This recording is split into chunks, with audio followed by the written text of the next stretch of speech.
¿Qué tal? Muy buenas tardes a todas y todos, aquellos que nos siguen a través de las redes sociales. Bienvenidos sean al turno vespertino de esta jornada de Ciencia Política 2022. Ahora mismo tendremos un conversatorio titulado Tendencias actuales en el estudio de los partidos y las elecciones. Antes de continuar, saludamos a todos los participantes que nos siguen a través de las diversas redes sociales, como la Cátedra Madero de la Facultad de Ciencias Políticas y Sociales de la UNAM, a través de las redes sociales de la Universidad Autónoma Metropolitana, Unidad Iztapalapa, de la División de Ciencias Sociales y Humanidades, así como de la Coordinación de Ciencia Política de la misma Casa de Estudios. Pues bien, vamos a dar inicio con este conversatorio. Como ustedes pueden ver, el panel que tenemos ahora mismo es bastante riquísimo en experiencia y pues bueno, me voy a decantar por dar una pequeña semblanza de sus muy largas trayectorias de cada uno de nuestros participantes y le cederé la palabra al doctor Víctor Alarcón. Voy a comenzar con la doctora Joy Langston. Es especialista en formas clientelares de distribución, partidos políticos y campañas electorales. Tiene su doctorado de la Universidad de Duke y su licenciatura de la Universidad de Chicago. Es SNI nivel 3, ha sido profesora visitante en la Universidad de California, San Diego y en la Universidad de Chicago. Publicó un libro con Oxford University Press sobre la supervivencia del PRI después del año 2000. Actualmente está trabajando temas de clientelismo territorial en México. Bienvenida, doctora, a este conversatorio. También contamos con la presencia del doctor Daniel Buquet. Él es doctor en ciencia política por la Flaxo México. Se desempeña como profesor investigador del Instituto de Ciencia Política de la Facultad de Ciencias Sociales de la Universidad de la República de Uruguay y ha participado como profesor invitado en universidades de América Latina y España. Se especializa en el estudio de los partidos políticos y los sistemas electorales en América Latina. Ha publicado decenas de artículos en libros y revistas especializadas en el ámbito nacional e internacional. Está categorizado como investigador nivel 2 por la Agencia Nacional de Investigación e Innovación. Actualmente es el secretario general de la Asociación Latinoamericana de Ciencia Política. Bienvenido sea usted, doctor Daniel Buquet. Continuamos con el doctor Juan Reyes del Campillo, maestro en Ciencia Política por la Universidad Nacional Autónoma de México y doctor en Estudios Sociales por la Universidad Autónoma Metropolitana. Es profesor investigador titular en la Universidad Autónoma Metropolitana, Unidad Xochimilco. Sus líneas de investigación son movimientos, partidos políticos y organizaciones sociales, Estado mexicano, políticas públicas y nuevas formas de gobierno, Estado, política, cultura y sociedad civil. Su más reciente publicación se titula Líneas de disputa y decisión en la elección del 2021. Bienvenido, doctor Reyes del Campillo. Gracias. Y por último, el doctor Víctor Alarcón Holguín, que posee la licenciatura en Ciencias Políticas y Administración Pública por la UNAM, maestría en Gobierno y Estudios Internacionales por la Universidad de Notre Dame, en Estados Unidos, doctor en Estudios Sociales, en la línea de Procesos Políticos por la UAM, Unidad Iztapalapa. Desde 1997 es profesor investigador titular C en el Departamento de Sociología de la UAM Iztapalapa, investigador nacional del SNI nivel 2. Sus líneas de investigación y publicaciones se han dedicado al estudio de los partidos y los sistemas electorales. Fue presidente de la SOME y actualmente es integrante de la coordinación del Grupo de Investigación sobre Partidos Políticos. También se ha destacado por sus trabajos acerca del desarrollo institucional e histórico de la ciencia política y es fundador y miembro de la coordinación del grupo que estudia dicha materia dentro de la ALACIP. Es miembro también de RC33 de la IPSA, de Study of Politics as a Discipline. Doctor Víctor Alarcón, bienvenido sea usted y le cedo el uso de la voz. Muchas gracias.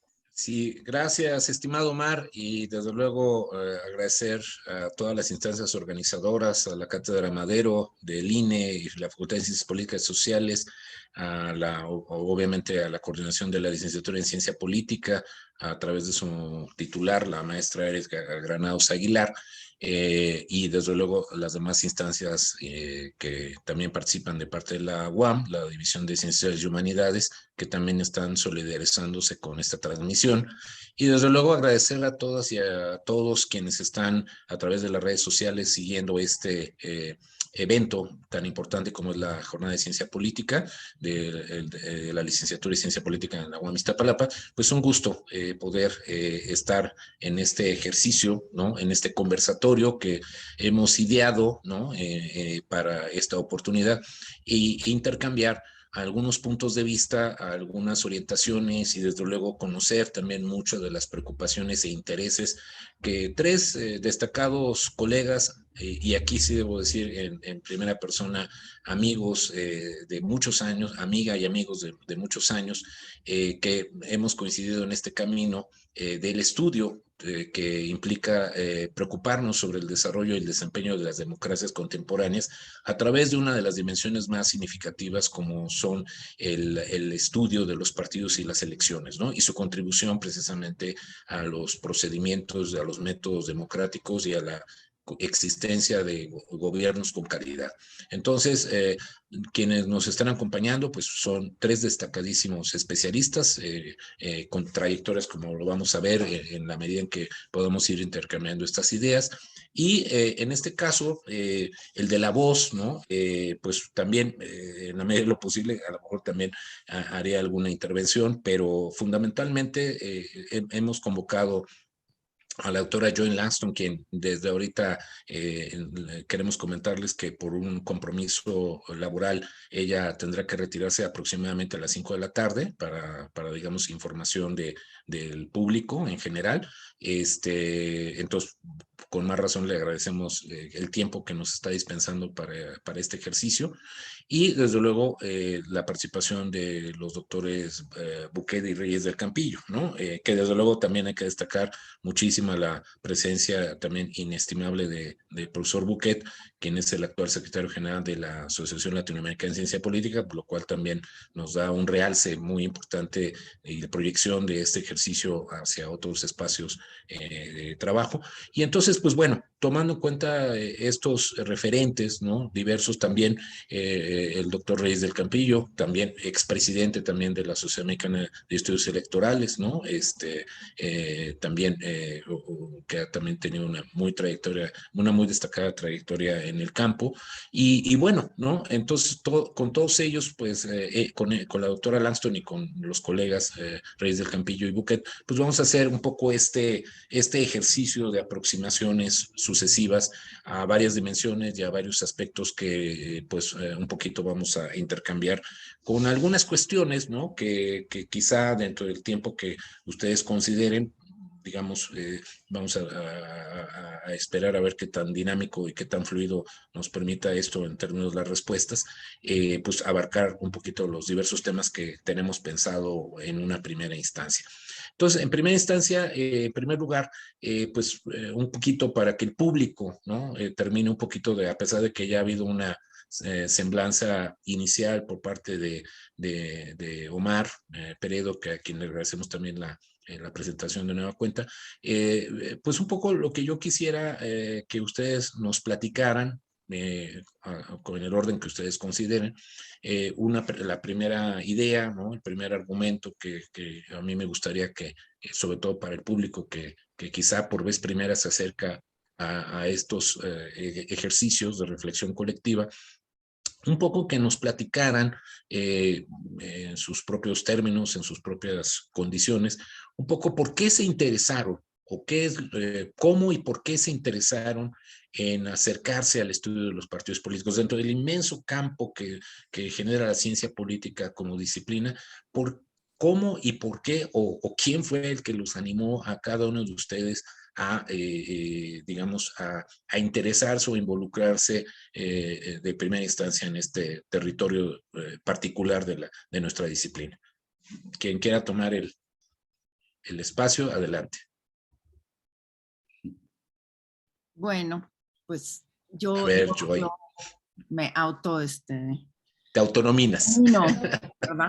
Muy bien, Este, adelante. buenas tardes a todos. Gracias, Don Vic, por invitarme a esta importante serie de discusiones y seminarios y conversatorios.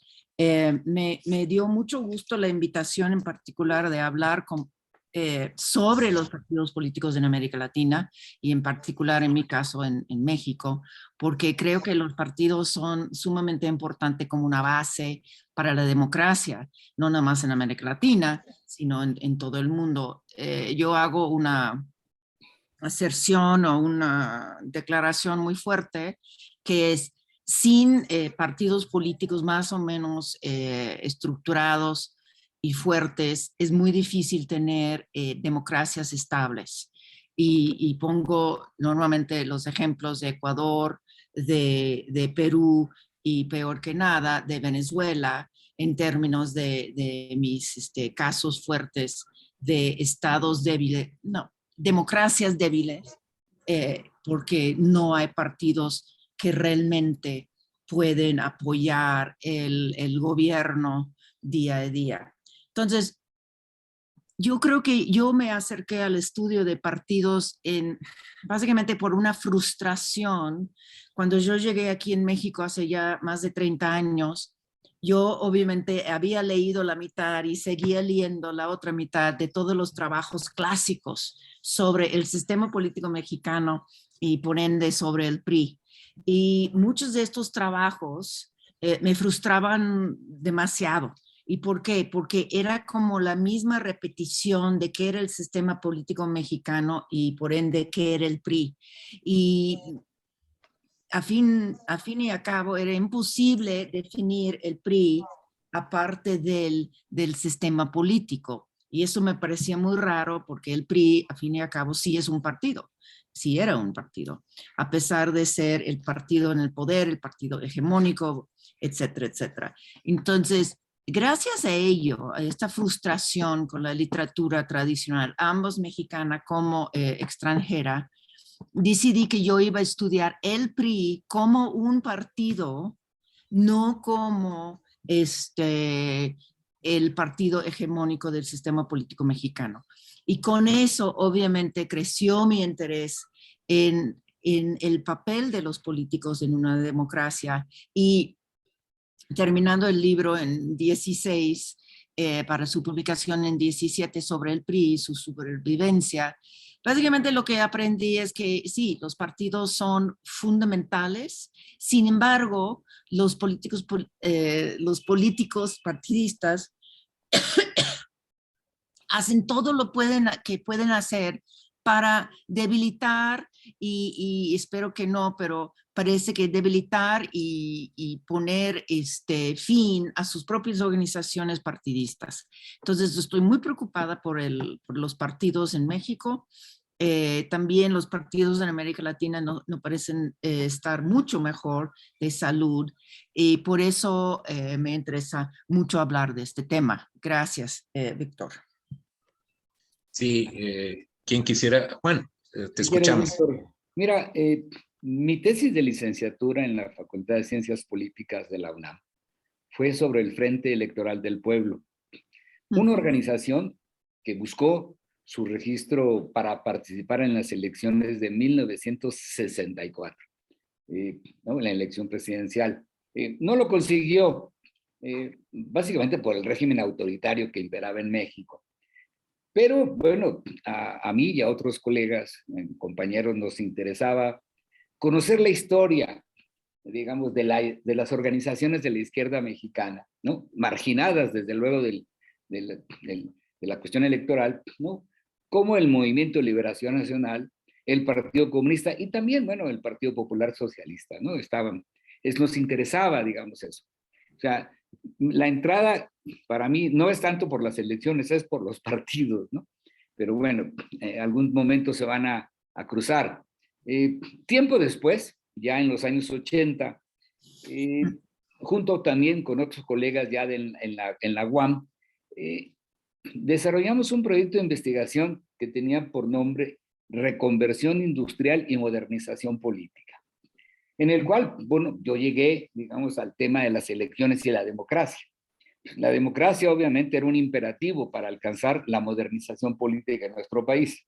Y en particular, a mí lo que me empezó a interesar fue qué intereses representan los candidatos y diputados del PRI en el Congreso de la Unión. Y me preguntaba yo, ¿por qué es tan importante para el régimen político asegurarle estas posiciones a los diferentes grupos y sectores del partido? Y en buena medida creo yo que ahí era donde se fraguaba el fraude electoral en México, ¿no? El estudio entonces, ¿no?, de los resultados electorales, pues fue el siguiente paso, ¿no? Entonces básicamente, digamos, por ahí es donde en los años 70 y en los años 80 me interesa a mí el estudio de los partidos y las elecciones, ¿no? Y que poco a poco, desde luego, es un tema que se va vinculando con la democracia, ¿no? Esto diría, digamos, de... Correcto, Juan. Daniel, Bien. a ver, platícanos un poco tu Les cuento un trayectoria. poquito la historia de esto. Tal vez a algunos de ustedes ya les conté, yo de chico estuve exiliado en México mientras hubo una dictadura en mi país, por lo cual soy medio mexicano. Y bueno, digamos, cuando cayó la dictadura regresé al país, primero con entusiasmo político, de militante, digamos, y luego, bueno, ahí esto tiene más que ver un poco con la caída del muro de Berlín, con esos procesos de la perestroika en su momento. Bueno, se mezclaron las dos cosas, lo que me hizo revalorizar la democracia, y de hecho me decidí a estudiar ciencia política, yo veniendo en ese momento estudiante de ingeniería, precisamente para entender mejor cómo funcionaba la política, porque me di cuenta que como yo pensaba que funcionaba, estaba mal. Y dentro de los estudios de ciencia política, lo que me pasó, tal vez precisamente por esto, de que, bueno, yo daba clases de matemática y cosas así, dije, bueno, acá lo que me interesa es algo donde haya números, y las elecciones tienen números. Y eso me motivó. Por supuesto que esto se unió a un interés por las reglas electorales. Luego descubrí que esto se llamaba neoinstitucionalismo, o podía llamarse así.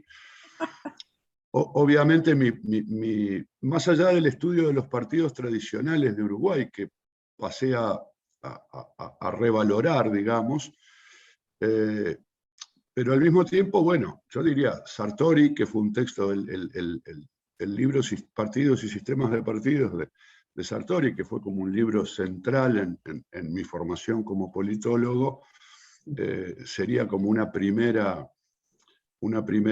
digamos, un primer impulso, algo que me generó cierto entusiasmo por el enfoque. Y después, yo diría que cuando pasé a conocer a algunos colegas de Estados Unidos que vinieron por Uruguay, y cuando se publicó el famoso texto de Mewarin y Scully, Building Democratic Institutions, que hablaba de la institucionalización de los sistemas de partidos, por primera vez se ponía ese concepto. Y cuando fui a México a hacer mi doctorado, o sea, volví a México a hacer mi doctorado, y allí, bueno, tomé contacto con una comunidad académica más amplia, más diversa, y justamente el hecho de que, por ejemplo, nosotros cuatro nos conozcamos, se habló de nuestras trayectorias, supongo que eso también denota que no somos tan jóvenes, implica que lo que venimos haciendo, digamos, en América Latina, a partir de cada uno, bueno, motivaciones que muchas veces parten de su propia historia, de su propia experiencia, para que se convierta en algo académico tiene que ser algo que se hace en una comunidad, y una comunidad que no es nacional, que es internacional, o en nuestro caso al menos regional y latinoamericana.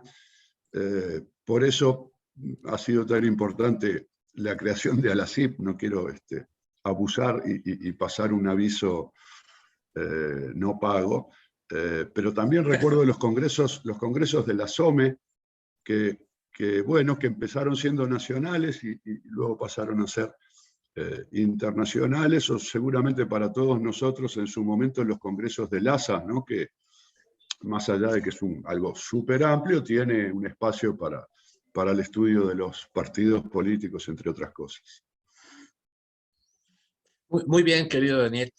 Pues yo solamente haré un pequeño apunte, o sea, yo quizá paradójicamente mi entrada al estudio de los partidos, yo lo hago en los años 90, ¿no? Cuando me fui a hacer justamente la maestría en Notre Dame, ahí entré en contacto precisamente con alguien que tú recién mencionaste, Scott Mainwaring, que fue mi asesor de la tesis de maestría. Y él fue el que me lleva, digamos, de mi idea peregrina que yo hacía teoría y filosofía política, y entonces él me lleva a este otro terreno. De hecho, su curso de partidos y sistemas de partidos, pues para mí fue extremadamente iluminador, ¿no? Para darme cuenta de que ahí había un universo muy interesante. E incluso al ponerme en contacto con el libro de Sartori, ¿no? Y ver sus dinámicas de sistema competitivo y sistemas no competitivos, pues mi primera idea de tesina, de tesis de maestría fue hacer un estudio comparativo entre México y Polonia. Entonces, porque eran los sistemas no competitivos que estaba, y además estaba la transición en Europa del Este, y entonces yo encontraba una decisión de comparar el caso mexicano, la apertura mexicana, la transición mexicana electoral con la transición electoral polaca.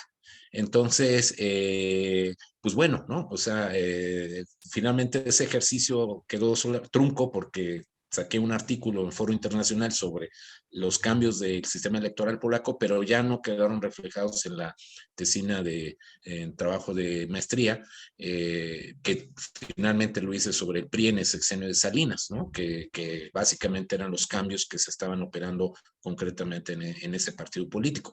Y de ahí sucesivamente, ¿no? Yo ya de ahí, después vino una circunstancia muy particular que regresando a México obtuve trabajo en una fundación que en este caso orgánicamente estaba vinculada al Partido de Acción Nacional, y de ahí empecé a estudiar el Partido de Acción Nacional, y cuando llegué a la UAM, pues como mis colegas tenían la idea de que pues lo más cercano a alguien que conocían en el espacio, y no había alguien que trabajara directamente el tema del PAN, se le encargaba entonces a otros colegas externos al departamento.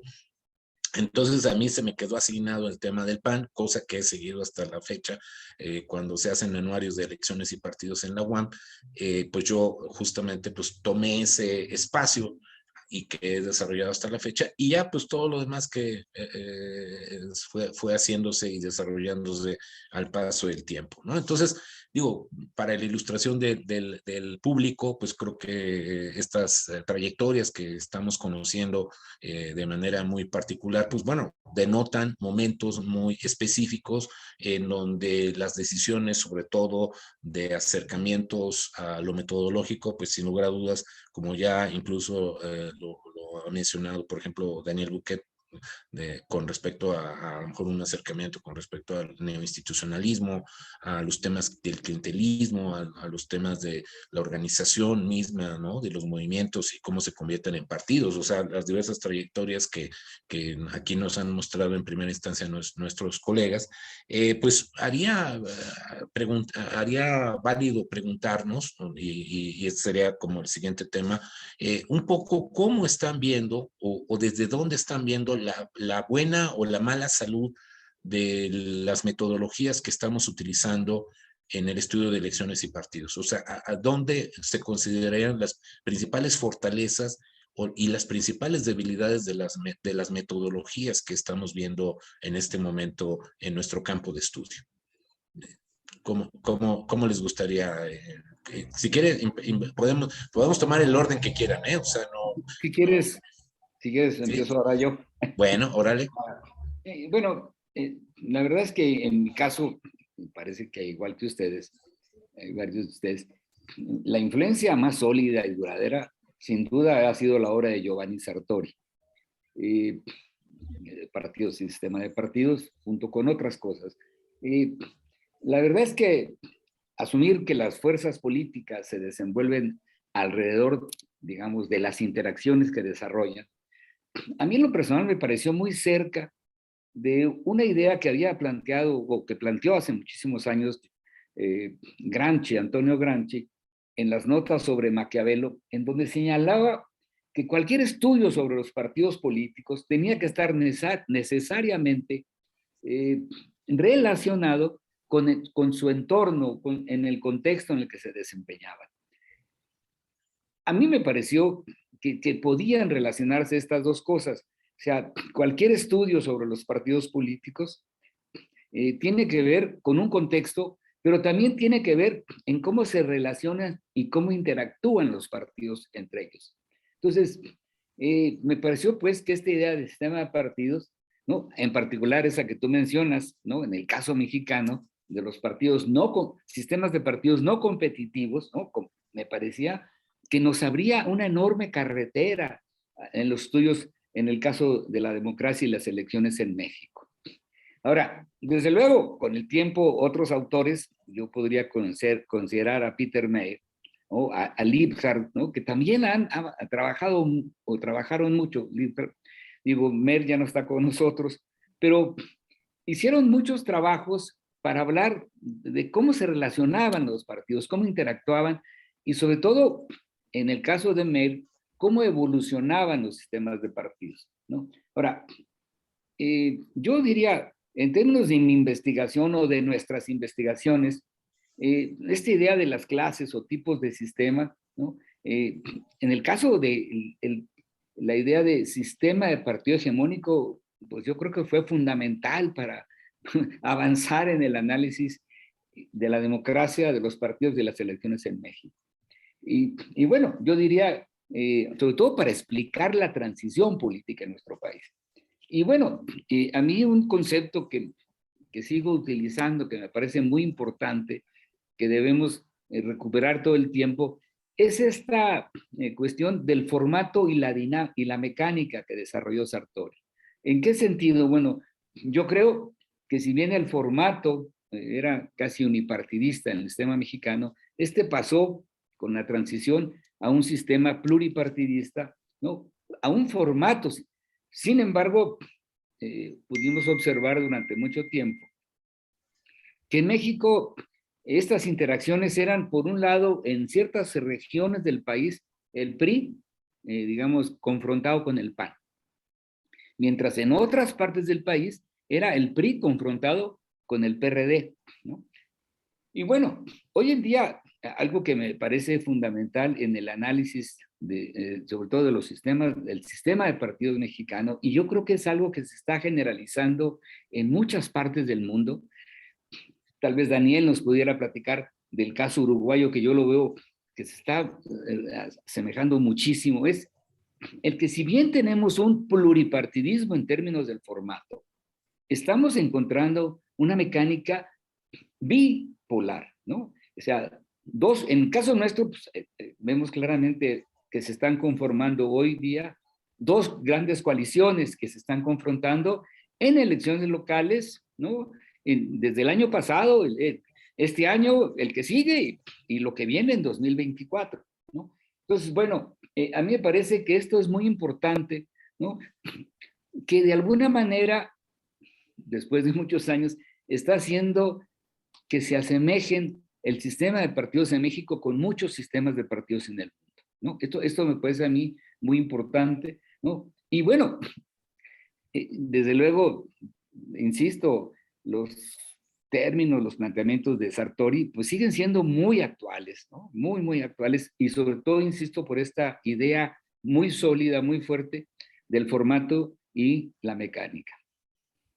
Ok, querido Juan, por alusión, como dirían en el lenguaje parlamentario, doctor Sí, Buquet. pero, sí, exactamente, por una alusión. No, pero no para hablar de Uruguay, porque la pregunta era sobre métodos.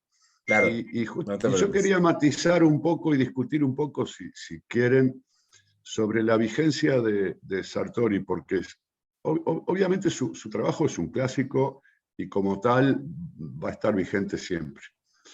Pero hablando de métodos, una de las cosas que a mí me entusiasmó, ya les conté que me gustaron las elecciones porque tenían números. Bueno, ¿qué hacer con esos números? Entonces, una de las primeras cosas que conocí en mi investigación, creo que fue durante el doctorado, fue el número efectivo de partidos. Hablando de Uruguay, justamente Uruguay, seguramente ustedes saben y quienes nos escuchan deben saber que nuestros partidos tienen la particularidad de tener facciones públicas, con sus propias listas, digamos. El partido no tiene una sola lista en las elecciones, sino que dentro del mismo partido hay varias listas, ¿no? Esto es inusual. Existe el voto preferencial, pero no esta forma de listas distintas. Entonces, de Uruguay se decía, la literatura crítica, incluso predictadura, era que estos partidos eran horribles, que esto era espantoso porque confunde a la gente y traiciona a la gente, porque en el mismo partido conviven facciones heterogéneas, y que había una creciente fraccionalización interna de los partidos. Y yo dije, pero esto se dice así, y me dicen, no, porque hay tantas listas aquí, tantas listas allá. Digo, esto hay que medirlo de una manera un poco más sistemática y rigurosa. Y ahí conocí el número efectivo de partidos. Este indicador, digamos, que propusieron Lasco y Taguepera. Y justamente Sartori tuvo siempre, me parece, que este capricho más quali de no me vengan con indicadores, que en realidad hay que mirar uno por uno a los partidos y ver si contarlo o no contarlo. Pero claro, ¿qué ocurre? Si uno quiere trabajar con grandes números y quiere hacer comparaciones ajustadas, afinadas, precisas, equilibradas y rigurosas, no puede estar haciendo este tipo de evaluaciones cualitativas, sino que uno tiene que decir, no, vamos a medir, bueno, o largos periodos de tiempo, o muchos países, o las dos cosas a la vez, con un indicador que permita hacer todas las comparaciones y decir cosas como, por ejemplo, si creció o no creció la fraccionalización, y saber exactamente dónde se mide, cómo se calcula. Y entonces yo creo que ahí tenemos digamos, hay como toda una línea de la ciencia política que siguió por el lado, digamos, cuantitativista, incorporando, bueno, regresiones y regresiones cada vez más complicadas. Y una cosa interesante que ocurrió ya no en América Latina, sino en Estados Unidos, en la propia APSA, con justamente la otra perestroika en Estados Unidos, surgió un movimiento a principios de este siglo que cuestionaba los principales journals estadounidenses porque cada vez, no sé, los artículos parecían artículos de una revista de física, era todo fórmulas, ¿no? Y este siglo empezamos creo que a desenrollar el hilo y a decir, no, bueno, pero vamos a detenernos un poco más en las particularidades del caso, vamos a hacer estudios en profundidad, y allí vino el institucionalismo histórico bueno, y la paz dependence, a cobrar un rol más importante. Y yo creo que esto es bien importante. Las metodologías de investigación están siempre cambiando, siempre en debate, y yo creo que en definitiva evolucionando. Una de las cosas positivas que tiene, bueno, yo lo valoro de esta manera, ¿no? Nuestra comunidad académica es el pluralismo metodológico, ¿no? Nosotros creo que nunca vamos a encontrarnos, digamos, con alguien que diga, bueno, no, si tu paper no tiene regresiones, no te lo vamos a publicar. O en nuestro congreso ese tipo de cosas no entran. No, señor, si usted hace estudios cualitativos, si hizo entrevistas, si hizo process tracing, o si hizo un survey experiment, bueno, todo eso sirve, todo eso tiene que entrar en diálogo. Una cosa importante también, y cierro con esto, es no ofuscarse dentro de uno mismo, ¿no? Es tratar de conocer todos los métodos, incluso para poder criticarlos, porque yo a veces siento que hay cuestionamientos mal informados, ¿no? Y es como, no, porque el cuantitativismo es espantoso, porque oculta bueno, no, si algo está mal hecho, digamos, si las regresiones, digamos, si hay varianzas espurias, si hay, ok, hay que criticarlo, hay que escribir otro paper y mostrarlo, ¿no? Y no rechazar un método algo así como por razones ideológicas. Creo que el pluralismo metodológico, creo que estamos bien en esa medida. No digo que todo lo que hagamos sea bueno, pero estamos bien en la medida en que mantengamos una comunidad diversa en términos metodológicos. Excelente, querido Daniel. Joy, ¿qué nos dices al respecto? Bueno, tengo muchas opiniones. Me parece muy bien. Proceda. De entrada, tengo que estar de acuerdo con Daniel. Yo empecé mi vida profesional haciendo entrevistas con priistas y muchas. Y luego me di cuenta que principios del siglo, que si no empezaba yo a usar estadística, no me iban a publicar bien, ¿sí? Entonces, por razones profesionales, tuve necesariamente que moverme a métodos mixtos, porque mi primer amor es chismear con políticos. Y esto es lo que más me gusta, lo que mejor me sale, ¿sí? Políticos de todos niveles, colores y sabores. Pero estas entrevistas se tienen que venir también con cierto respaldo empírico mayor. Pero regresando al tema de los líderes como históricos del siglo pasado, en el estudio, después de Duverger, ¿sí? O Panebianco, que tuvo tanto impacto en México, nunca entendí muy bien por qué, porque es incomprensible su trabajo, ¿sí? Yo te platico ahorita. No, es imposible ya, mi mente está bloqueada. Yo lo que pienso, y esto viene en contra de lo que dice todo el mundo, para mí no es de tanta importancia el estudio del sistema de partidos. Es más, para mí esconde y no explica mucho, salvo a los márgenes. Obvio, estos márgenes sí son importantes, pero si nada más estudiamos la institucionalización del sistema de partidos, nunca vamos a entender lo que es un partido y por qué importan partidos, no sistema de partidos. Y con eso lo que quiero decir es, ¿qué es un partido y por qué importa un partido? Por ende, mi como voto de alguien, después de Duverger o Strogovsky, es John Aldrich en su libro ¿Por qué partidos? De 95.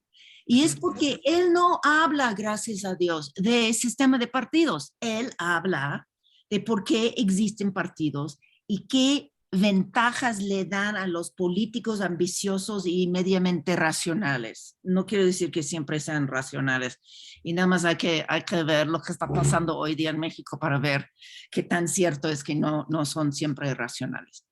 Pero si nosotros entendemos que partidos no son actores, partidos no toman decisiones, son organizaciones, punto. Entonces, ¿quiénes forman estas organizaciones?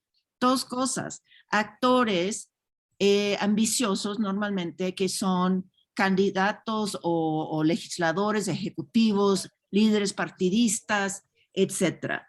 Sin embargo, no lo son todo.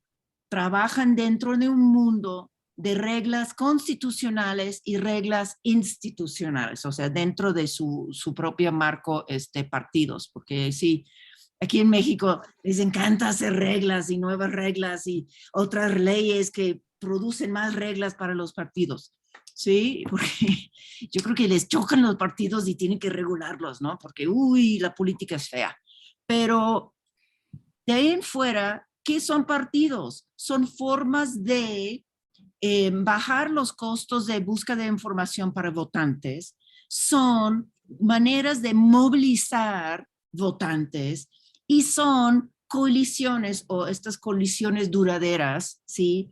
Grupos de hombres y mujeres dentro de una legislatura que logran a bajo costo hacer mayorías una y otra vez, ¿sí?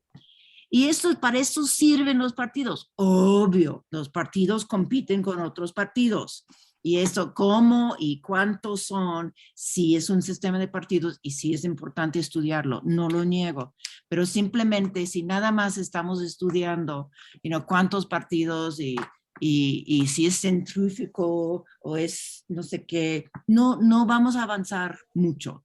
Y eso es parte de mi frustración con estos trabajos tradicionales sobre el PRI. Como que Sartori tuvo tanta importancia, ¿sí? Que en vez de abrir, como que se cerró el estudio, porque ya nada más tenemos que decir, es un partido hegemónico, puede ser abierto, puede ser cerrado, totalitario, no sé qué, pero eso no nos ayudaba a entender los actores dentro del PRI. Y eso sí, por eso cuando yo leí el trabajo del doctor Reyes de Campillo hace casi 30 años, ¿sí? Yo dije, eso es lo que quiero hacer. ¿Y por qué? Porque él identificaba el número de diputados federales de cada uno de los sectores del PRI para medir más o menos el poder que tenía distintos sectores o grupos, como grupos de gobernadores, grupos de los municipios, que tenía dentro de la coalición priista. Y me di cuenta, yo no quiero estudiar un monstruo. Yo lo que quiero es estudiar los políticos ambiciosos que tienen que competir para ganar bajo cierto sistema de reglas. Y por eso, eso sí es una respuesta más teórica que metodológica, ¿sí? Pero de acuerdo con Daniel, o sea, cuando yo leo algunos de estos trabajos sobre legisladores, yo, híjole, me siento como que no entendí nada porque no tengo una maestría en estadística. Y eso sigue siendo el caso, ¿sí? Y lamentablemente a veces no aprendo nada porque una cantidad significativa del artículo es convencer a otros lectores como yo que mi método y mi forma de medir las distintas variables es la mejor. Y ahí te van 2/3 partes del artículo. Y pues, ¿qué vas a aprender sobre el tema? Y en ese sentido, sí, yo tengo, y aunque yo lo hago también, yo tengo que hacer lo que tengo que hacer para que me publiquen. Pero hay que reconocer que a veces es muy pobre lo que uno aprende de los artículos que uno ve en Legislative Studies Quarterly o Journal of Politics, ¿sí? Y yo soy la primera en hablar mal de mi propio trabajo. Déjame decir que para defender a Sartori, luego de haber puesto en duda su... Sartori hace ya bastante tiempo escribió en algún momento creo que era sobre algo así, la irrelevancia de la ciencia política. Abrumado precisamente por esta cosa llena de números y de que a veces efectivamente tiene este problema de decir, ok, you made your point, ¿y esto qué importa? So what? Porque hay cosas que son pero tan angostas, ¿no? Para intercalar algo, un aporte y que mis datos coincidan con mi hipótesis, que al final decís, bueno, prefiero algo un poco más rico, un poco más cualitativo, pero más en profundidad. Y bueno, Sartori siempre sospechó del cuantitativismo, pero esto además efectivamente se generalizó. Sí, sin duda.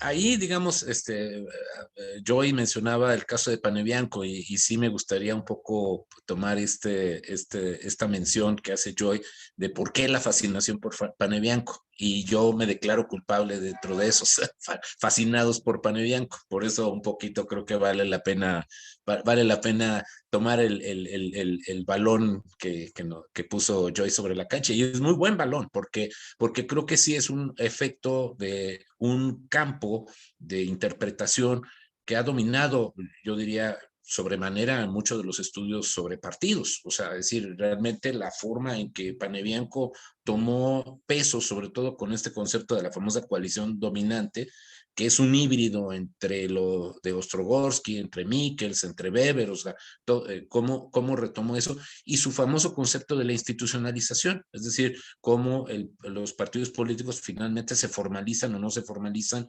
de un proceso, digamos, de trayectoria incipiente hasta llegar a su profesionalización y su supervivencia, ¿no? Entonces, digamos, ese sería como el framework, ¿no? Que en un momento dado parecía o parece muy fácil de entender de Sartori. Coincido contigo de que el despliegue de todo lo demás es redundante y a veces pues se va por otras cosas, y la verdad, digo, ciertamente modelos de partido, en realidad creo que podría sobrevivir la mitad de ese texto sin problema alguno, ¿no? En algunos casos, ¿no? Pero quizá lo que a mí en lo particular me ha parecido muy interesante y que me ha servido para mi propio trabajo es como el concepto de las ideas que por ahí suelta Panebianco tienen dos derivaciones que para mí fueron muy importantes por momentos, ¿no? Uno, entender la cultura organizacional al interior de los partidos. Es decir, no entender los partidos como los entendía Sartori, Ostrogorsky, Michels, ¿no? De que son los militantes, o Duverger, son los militantes, ¿no? No, pero ¿qué tipo de militantes? ¿Qué piensan esos militantes? Su cultura, sus valores, sus actitudes, ¿no? Entonces, la composición interna de los partidos, para mí, digamos, en cuanto a qué tipo de personas participan dentro de los partidos y por qué lo hacen, digamos, me llevó un poco a visualizar la importancia de la cultura organizacional de los partidos. Es decir, cosa que lamentablemente nuestras investigaciones, yo diría que en general, digamos, aunque hay muchas encuestas de actitudes, de valores, curiosamente no hemos invertido mucho tiempo para saber quiénes militan en los partidos y por qué militan, ¿no? Vemos la parte, como bien señalabas, Joy, la parte de los políticos de carrera, o sea, incluso diría en eso, por ejemplo, lo que han hecho por muchos años, por ejemplo, Manuel Alcántara y el equipo de Salamanca, ¿no? La representación descriptiva, que incluso hoy en términos de cuestiones de género, pues ha sido muy importante lo que hace Flavia y otras colegas, ¿no? Flavia Friedemer, ¿no? La doctora Friedemer. Entonces, creo que ahí hay unas derivaciones que han ido hacia otros campos, hacia otros terrenos, pero curiosamente se abandona muy rápido al estudio mismo de los partidos como organizaciones, y no se les ha dado como el suficiente peso desde mi punto de vista, con base en el estudio de la propia cultura política, que para mí sería el enfoque metodológico que ahí está como muy subutilizado, por lo menos en ese aspecto, para como hacer esos estudios, digamos, de conocer más a profundidad al militante más de tierra, al militante más de eso. Creo que ahí, digamos, coincide o tiene un punto de contacto con lo que tú haces con lo del proceso del clientelismo, con ver cómo los militantes de a pie pues, se interaccionan, desarrollan. Yo más bien lo visualizo en mi caso con los elementos de por qué una persona cree en el partido que cree, ¿no? O sea, la identificación partidaria, que es un tema que sé que Juan seguramente ahorita levantará la mano, que él ha estudiado también muchísimo, le ha interesado muchísimo el tema de la identidad partidista, y entonces ahí esos elementos, creo que por ahí, por eso la fascinación de Panebianco, quizá no por lo que en sí mismo ofrecía como tal, que ha tenido también mucha influencia para el estudio de la democracia interna, ¿no? En términos generales, para la cuestión de los liderazgos partidistas, etcétera. Pero en mi caso, digamos, ha tenido esa vigencia o ese tipo de aplicaciones, ¿no? Y creo que por eso ahí quienes han estudiado mucho los partidos desde una lógica muy institucional, tanto de viejo, nuevo institucionalismo, hasta incluso institucionalismo de elección racional, pues han encontrado algunos puntos de contacto a través de este autor, aunque coincido contigo, Joy, de que, pues cierto, ¿no? Hoy, sin duda, tenemos muchas otras opciones, por ejemplo, Katzenmayer y muchos otros para más adelante, y el mismo que tú has señalado, Aldrich, pues han generado muchas betas muy enriquecedoras, ¿no? Entonces, creo que por ahí hay algunas ideas muy interesantes, ¿no? Y quizá, digamos, para ser justos, digamos, con lo que ustedes mencionaban, y quizá en esta otra parte, en esta otra ronda de preguntas o de comentarios e ideas que podemos, digamos, un poco analizar, y todo, quizá ahorita le daría directamente a Joy la palabra para que quizás sea su última intervención antes de tener que retirarse. Un poco, cómo, digamos, estarían viendo, ¿no? Este acercamiento con el tema, digamos, de cómo están viviendo los partidos políticos en este momento en el contexto democrático. Ya Joy nos adelantaba algunas ideas de preocupación que ella tiene sobre el tema, pero quizá a lo mejor tengamos un poquito de oportunidad de escuchar tu argumento de manera más extensa. Joy, ¿cómo estás viendo la relación entre partidos políticos y democracia en este momento, en el contexto mexicano, latinoamericano, como tú lo estás viviendo, cómo lo estás percibiendo? Gracias, don Víctor, y sí me tendré que ir.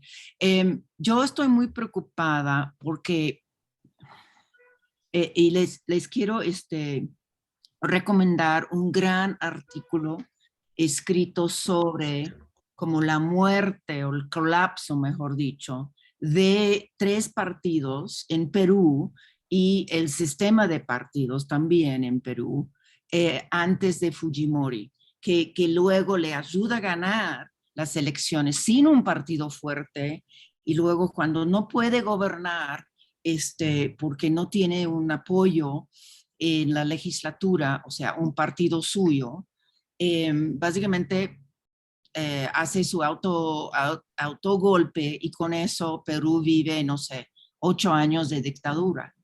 No es nada más el problema de los 8 años de dictadura hasta el año 2000-2001, sino los siguientes 2 décadas después, que Perú ha tenido una experiencia muy profunda con terrible inestabilidad política, al punto de que se quitan y se ponen presidentes muy rápido por varias razones, y en parte una de las razones más importantes es porque no hay partidos fuertes y no hay un sistema de partidos estable. Dicho eso, Steve Levitsky y Maxwell Cameron, 2003, un gran artículo sobre Perú. Lo que yo quiero decir es que a mí se me preocupa mucho la debilidad de las ligas programáticas entre los 3 partidos, 4 partidos, dependiendo en lo que dices del PRD. Estamos hablando, o como dice el doctor Reyes de Campillo, que ya tenemos 2 grandes como polos.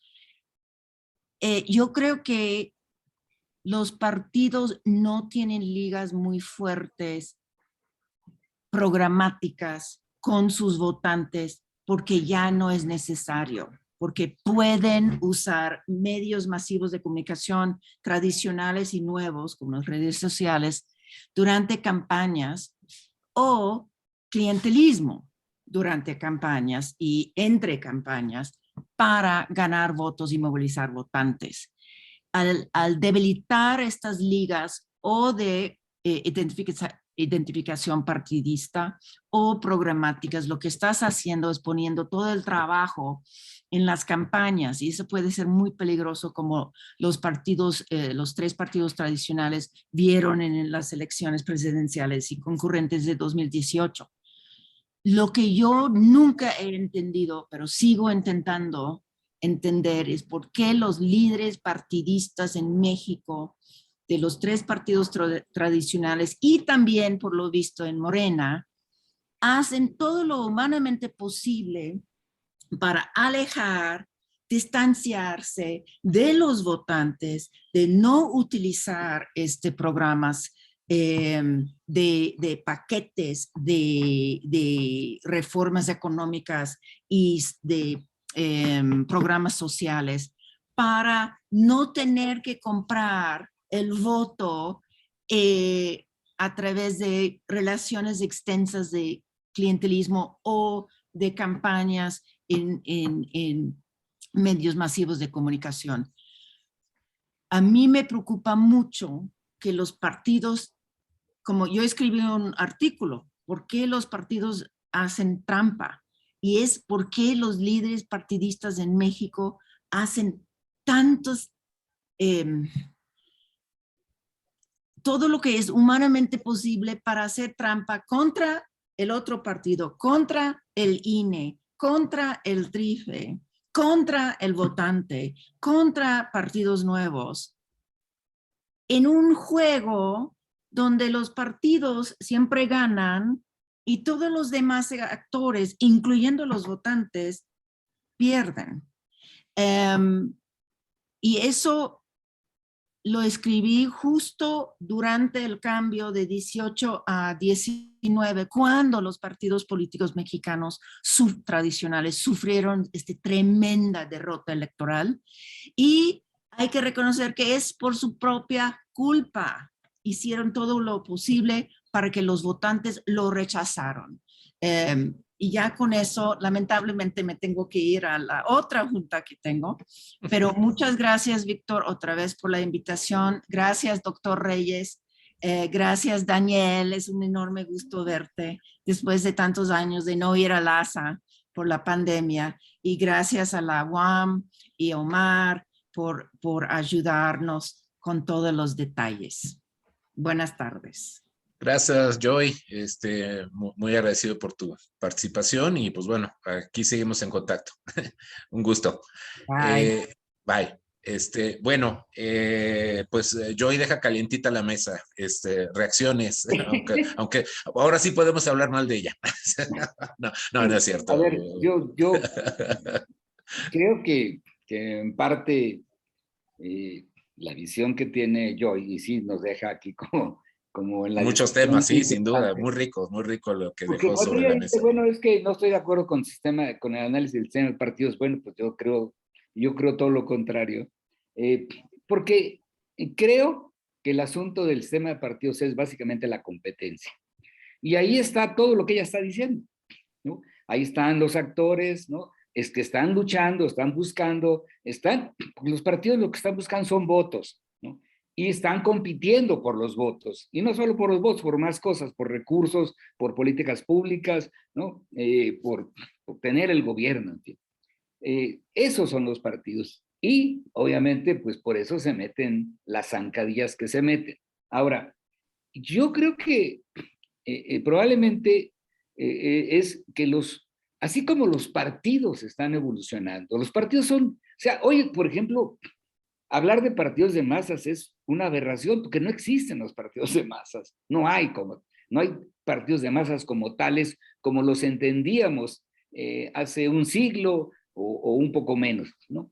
Entonces, y así como han cambiado los partidos, pues han cambiado los temas de partidos, cambiaron las formas de comunicación de los partidos con la sociedad, ¿no? Antes eran los militantes, hoy son los medios de comunicación.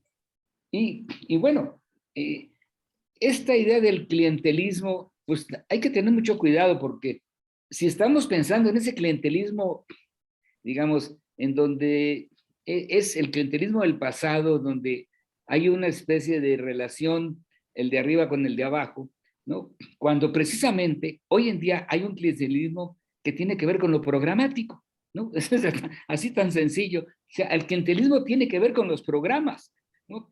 ¿Por qué los electores votan por un partido? Pues por un programa o por una propuesta de un candidato o de un partido, ¿no? O sea, si nosotros observamos ahorita el caso de Morena, pues Morena tiene una serie de propuestas, una serie de programas, y por eso la gente vota por él. Pero entonces dice es clientelismo.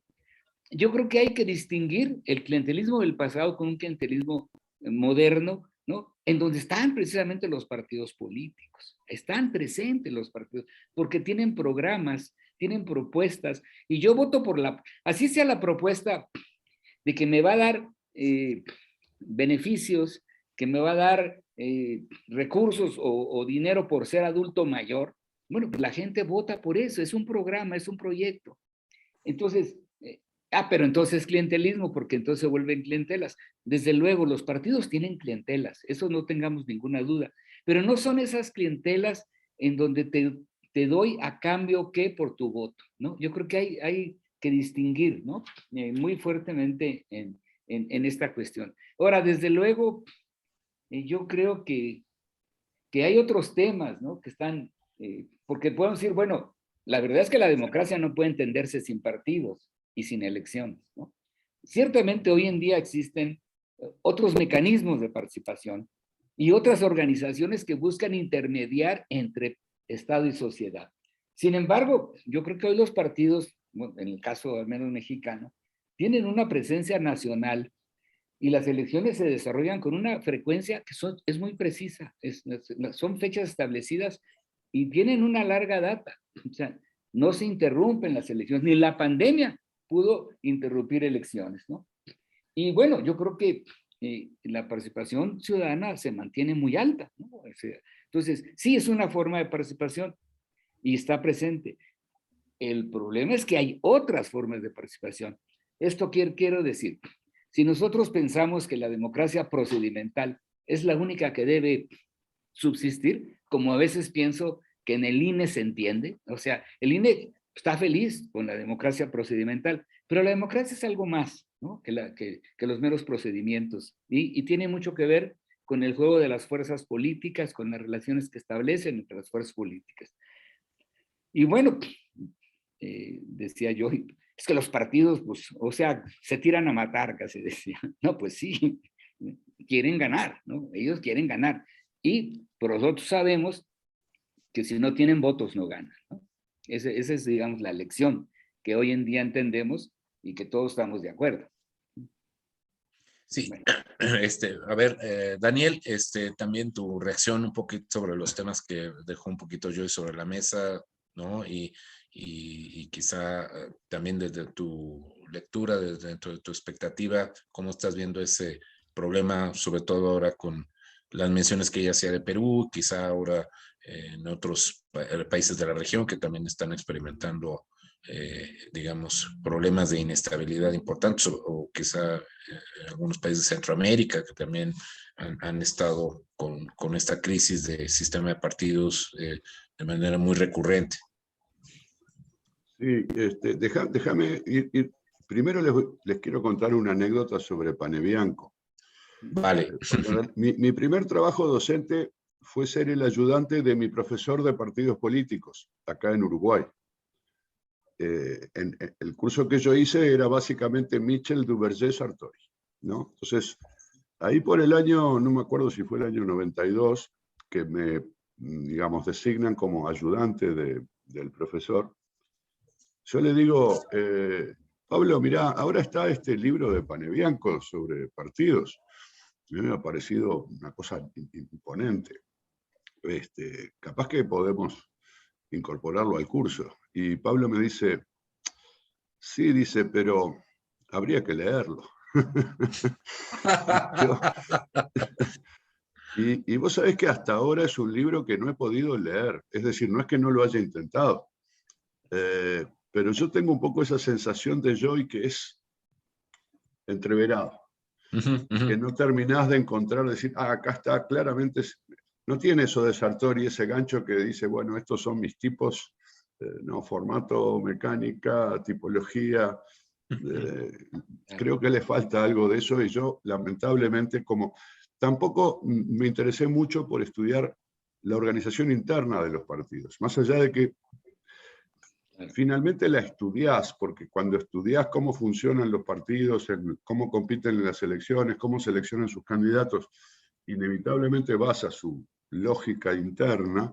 El enfoque organizacional, digamos, es el que no me convence mucho. Lo otro que quería decir brevemente también, porque Juan lo mencionó, y yo nunca lo contesté, y después Joy volvió a mencionarlo, es este asunto de los dos bloques.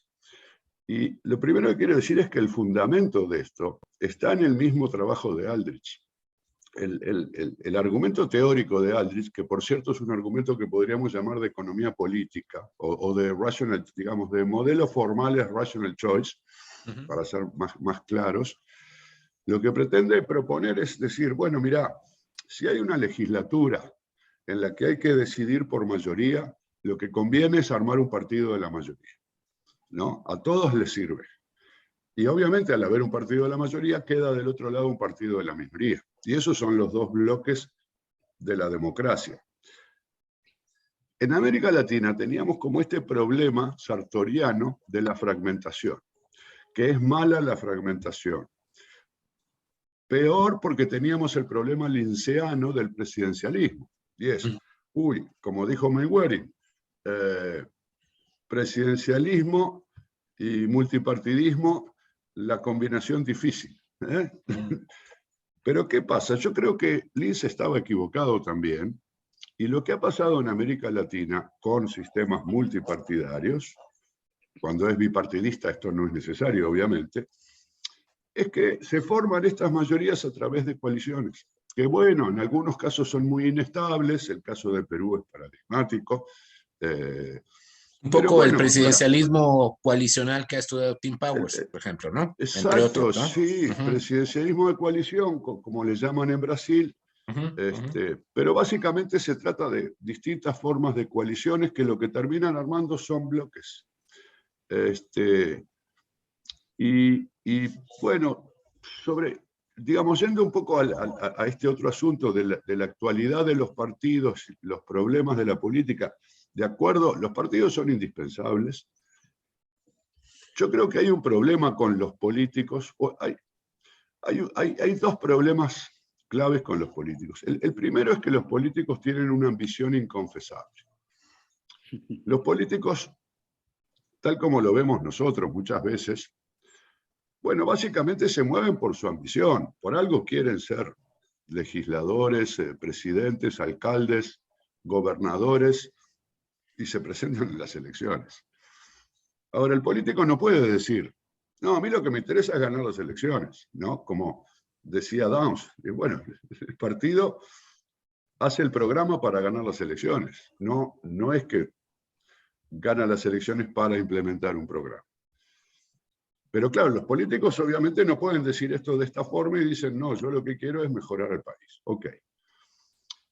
El segundo problema de los políticos es, en muchos casos, y aquí es donde sí importa mucho el nivel de institucionalización de los sistemas de partidos, es su mirada de corto plazo.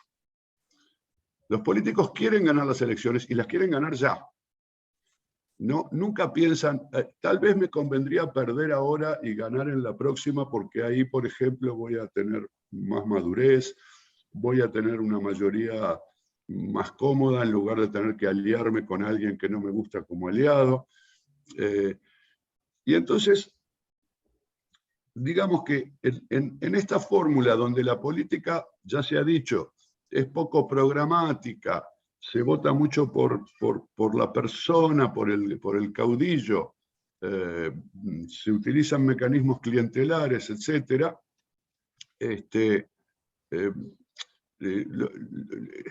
Los políticos empiezan a acusarse mutuamente de corrupción, de delitos.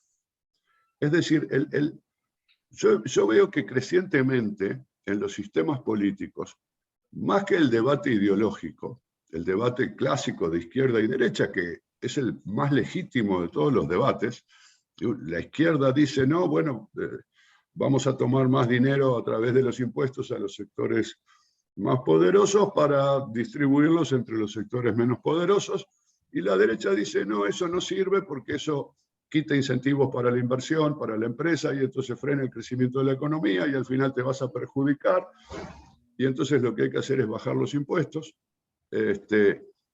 Bueno, esto es legítimo porque yo diría que los dos tienen parte de la razón.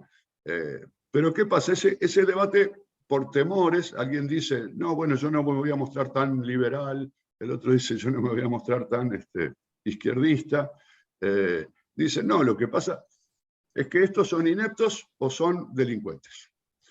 Y entonces ahí van las acusaciones contra las acusaciones. Y lo que terminan haciendo los políticos es desprestigiándose entre sí, que creo que es un poco algo de lo que decía Joy, ¿no? Claro, si al lado A le dice a la gente todo el tiempo, los del lado B son todos corruptos, son todos ineptos, y los del lado B hacen otro tanto, al final la gente le va a terminar creyendo a todos y van a decir, como muchísima gente piensa, todos los políticos son corruptos, todos los políticos son lo mismo. Y en esa situación estamos. Hay países donde los partidos tienen todavía cierto prestigio. Hay países, y yo creo que esto es importante y es frente al desprestigio de unos viejos partidos, surgen nuevos partidos, pero verdaderos partidos, que entusiasman o reentusiasman a la gente. Tal vez Morena tenga algo de esto, de un sistema político que tenía ya un nivel de desgaste importante, ya no que se desgastó el PRI, sino que ya se desgastó el PRI, se desgastó el PAN y por alguna razón que desconozco se desgastó solo el PRD, aunque nunca llegó a gobernar. Y bueno, surge un nuevo movimiento desde el PRD básicamente que entusiasma a la gente. Si esto logra entusiasmar y si los viejos partidos, bueno, o se depuran y logran, esto puede funcionar. En Uruguay esto sigue funcionando, afortunadamente. Ahora, vemos lo de Perú, vemos lo de Chile. Chile, que era una democracia, bueno, de las más elogiadas de nuestra región. Por un lado podemos decir, ok, un sistema desgastado, un sistema desarraigado, bueno, surgen nuevas opciones, como surgió el Frente Amplio, como surgió luego todo este movimiento que terminó con la presidencia de Boric. Lo que pasa es que ahora Boric creo que tiene la aprobación del 20% de la población. Perdió su luna de miel antes de salir del hotel, ¿no? Y entonces, sí, en Chile, bueno, y por mencionar otro caso, Costa Rica, que era el otro ejemplo, junto con Uruguay y con Chile, de las democracias más estables, ¿no? Y con partidos fuertes, institucionalizados. En Costa Rica pasó algo parecido. Se desgastaron los dos partidos tradicionales, surgió el PAC como, no sé, una especie de Frente Amplio, una especie de Morena, digamos, una alternativa novedosa que generó entusiasmo, y el PAC sacó 0 votos en la última elección. ¿Y quién ganó? Un outsider, ¿no? Entonces, por no hablar de otros casos, creo que la inflación de las acusaciones y además hasta de la legislación contra la corrupción, el financiamiento de los partidos, creo que hay una gran inflación, porque cuanto más legislás y cuanto más restricciones pones, es más fácil que alguien las viole. Ustedes están acostumbrados. En México hay una elección y ¿cuántas denuncias aparecen? Centenares, millares de denuncias todo el tiempo. Bueno, tal vez no haya que ser tan exquisito, porque si no también vamos a estar con este otro fenómeno paralelo y que es muy negativo, que es la judicialización de la política, que viene al lado de todas estas acusaciones. Porque así estuvo Lula preso no sé cuánto tiempo y finalmente hubo que decretar su libertad porque se invalidó todo ese procedimiento, ¿no? Bueno, y ahí tenés, en Perú no solo está destruido el sistema de partidos, sino que todos los expresidentes están presos. O muertos. Bueno, sí, o como el lamentable caso de Alan García, que se suicidó antes de ir, para no ir preso, ¿no? Claro. Sí, esta parte, Daniel, Juan, yo creo que ustedes han colocado dimensiones muy interesantes de lo que para muchos pueden ser patologías, ¿no? O anomalías de los sistemas de partidos, disfuncionalidades que quizá ahorita efectivamente están afectando o están influyendo quizá incluso de manera muy desproporcionada al propio devenir democrático, ¿no?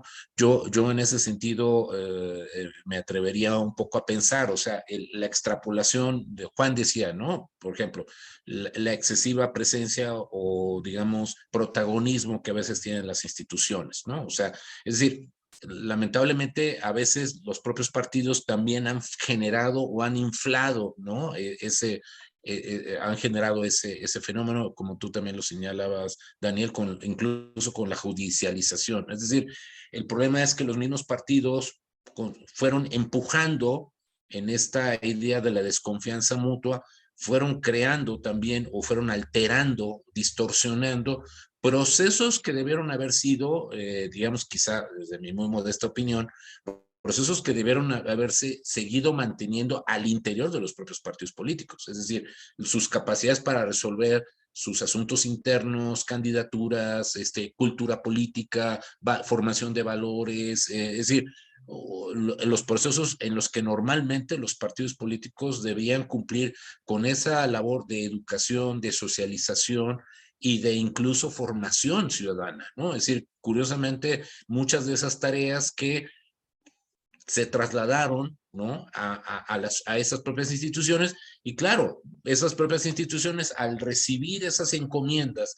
¿no?, que los propios partidos políticos delegaron, como la educación cívica u otros aspectos, pues los propios partidos políticos ahora tienen un hueco muy importante que solo lo han podido llenar precisamente con estos asuntos, ¿no? Como bien señalaba Juan, y seguramente tú como lo has percibido, Daniel, en algunos de los casos que has mencionado también, con Perú, con Chile, con Costa Rica, ¿no? Que su institucionalización más y su estabilidad se ha derivado de que el abandono que hicieron los partidos de muchas de esas tareas tradicionales que se suponía que estaban incorporadas dentro de su naturaleza, al desnaturalizarse, al solo concentrarse en esta idea de ganar. Ahora sí que sería la queja, digamos, del electoralismo, ¿no? Como tal, o sea, ser solamente maquinarias electorales o ser digamos, estructuras con más intencionalidad ideológica, con más intencionalidad abarcativa de otros ámbitos, pues creo que ahí está un tema muy interesante, que también por eso creo que ustedes también han mencionado, por ejemplo, el tema recurrente de invocar a Mayer, ¿no? Y a Katz, y uno mismo también lo ha hecho, desde el punto de vista de por qué ahora la cartelización, ¿no? El concepto de partido cártel, ¿no? Pues terminó tomando tanto peso, tanto arraigo, como el siguiente paradigma que superó a Sartori, que superó a Pani Bianco, y que hoy todavía seguimos teniendo como un gran peso, ¿no? De este tema de la cartelización, del partido cártel como partido de gestión, de partido de reparto de puestos, ¿no? Esencialmente concentrado en esa, digamos, como partido agencia, ¿no? Digamos, de rendimientos, ¿no? Entonces creo que ahí está un punto que yo creo que es muy interesante de lo que podríamos rescatar de las tres intervenciones, ¿no? Entonces, salvo que ustedes quisieran agregar algún punto a este respecto, pero creo que ahí es donde creo que hay uno de los temas álgidos, muy, muy fuertes, muy calientes, que seguramente dan para mucho en este ámbito, ¿no? Bueno, salvo, insisto, si quieres hacer todavía algún comentario, Juan, Bueno, Daniel, ¿sí? yo creo que el 2018 en México es muy claro lo que estás diciendo. O sea, los partidos alejados de la sociedad, pensando solamente en capturar los recursos del Estado, ¿no? O sea, los tres grandes partidos, los partidos que hicieron la transición en México, pensando en cómo se están repartiendo. Lo que a mí me parece muy interesante es que llega una fuerza política distinta, pero no es una política de fuera. O sea, no es un outsider, López Obrador. No es un outsider como tal. Era totalmente, era su tercera vez que competía por la presidencia. Desde luego, lo que hay es una propuesta, ¿no?, antineoliberal, ¿no?, una propuesta totalmente distinta, ¿no?, y que le permite, digamos, tener una elección, además una elección ante dos rivales o dos adversarios francamente que dan pena, ¿no? O sea, ni uno ni el otro, o sea, con muchas... y yo creo que ahí es donde está el problema, hacia dónde vamos, porque yo francamente a la coalición, digamos en este caso de la coalición de la derecha, PRI, PAN y PRD, porque para no dejar de mencionarlo, es muy difícil encontrar a un candidato. Y eso es algo que a mí me parece muy importante del sistema político mexicano, que es un sistema muy institucionalizado a fin de cuentas. Los candidatos no surgen de la nada. Y eso lo demuestra que López Obrador era un candidato que ya era conocido por la población. La coalición PRI-PAN no se va a inventar un candidato de la noche a la mañana. Eso va a ser muy difícil. Entonces sí, tal vez se consigan un outsider, pero tampoco creo que lo puedan hacer, ¿no? Lo han ido experimentando en estos procesos locales y no ha resultado en absoluto, no ha resultado. Entonces, obviamente, del lado del gobierno, pues él saca sus cartas y dice, no, tengo de sobra, ¿no? Tengo ¿no? Pero del lado de la oposición no vemos. ¿no? Que haya, digamos, una figura, ¿no? Porque se van a pelear todo el tiempo el PRI por tener la candidatura o el PAN por tener la candidatura. Entonces, está muy difícil construir una candidatura para ellos. Ahorita, ¿no? Eso yo creo que hacia adelante. Pero tienen que empezar a construir. Lo que es muy claro es que sus cuadros políticos, ¿no? Se desgastaron durante años y años, ¿no? Veíamos cuadros, ¿no? Podemos mencionar los nombres de políticos como Manlio Fabio Beltrones, ¿no? Emilio Gamboa, Beatriz Paredes, pues que ya tenían 30 años, ¿no? En el juego político, totalmente desgastados. Entonces, yo creo que aquí hay un fenómeno importante en cuanto a la renovación de la clase política, ¿no? Que también hay, o sea, los electores son electores nuevos, ¿no? Son jóvenes, ¿no? O sea, la edad de la población, 28 años en promedio, o sea, cuando mucho en el caso mexicano, ¿no? Entonces, los electores, pues tienen 10 años votando, mientras los políticos se envejecen y se envejecen y se envejecen. O sea, yo creo que hay una disparidad digna de tomarse en cuenta. Sí, sin duda, sin ¿no? duda. Creo que ese es un tema muy relevante y quizá Daniel también quisiera comentar algo, un poco sobre esos retos que tienen los partidos tradicionales, ¿no? Que evidentemente han permanecido, un fenómeno que también vemos muy recurrente en varios países de América Latina, y un poco este otro tema, ¿no? Es decir, bueno, ¿y cómo se están renovando los sistemas de partido, ¿no? O sea, yo creo que sería una pregunta muy interesante de cómo vemos, en todo caso, esos retos de renovación para los sistemas de partido a partir de esas posibles nuevas expresiones, así como lo estaba señalando Juan. Claro, cuando uno piensa en voz alta, pues a lo mejor dice Podemos, ¿no? O sea, un fenómeno, ¿no? O sea, pero esos fenómenos, digamos, ¿cómo los estamos viendo particularmente en América Latina, ¿no? Porque en este caso, como tú has señalado, pues ha habido algunas renovaciones, Daniel, muy interesantes en América Latina, pero tú cómo particularmente estás viendo estos fenómenos de los retos del desgaste de los partidos tradicionales y los fenómenos de renovación que están surgiendo. ¿Qué tipo de nuevo partido político ves en América Latina, si es que los hay? Bueno, tenemos fenómenos diversos, ¿no? Yo creo que uno de ellos, bastante generalizados, son precisamente los outsiders sin partido, no el caso donde un partido establecido convoca una figura de fuera de la política porque es popular, en fin. Bueno, este fenómeno es uno de los fenómenos que, digamos, la reacción de la gente contra todos los partidos, no ya contra el gobierno, porque la reacción contra el gobierno es votar a la oposición. Esa es la democracia clásica, ¿no? Y la alternancia. Ahora, estamos viviendo un fenómeno de rechazo de todo el sistema de partidos. Entonces, una de las opciones han sido los outsiders, las personas sin partido. Yo creo que este fenómeno es muy negativo para la democracia. Creo que Joy al principio dijo el ABC, lo que nosotros supongo que damos en nuestras clases. No puede haber democracia sin partidos políticos, porque hay una función que cumple el partido que no la pueden cumplir los individuos. Y bueno, los estudios sobre populismo tienen mucho que ver con este asunto. La otra es, bueno, el surgimiento de alternativas nuevas. Los sistemas de partidos no tienen por qué ser estáticos y rígidos por décadas. O sea, una cosa es que sea positiva la estabilidad, ¿no? Cierto nivel de estabilidad. Eso es muy importante porque si a mí me cambian los partidos todas las elecciones, entonces votás a ciegas, ¿no? La gente tiene que conocer a los partidos, tener una idea de, bueno, ya gobernó en tal periodo, en fin. Pero también tiene que haber cambio, porque hay desgaste, tiene que haber renovación. Entonces hay experiencias exitosas. Partidos que surgen. El PRD fue una experiencia exitosa, de hecho, de renovación del sistema.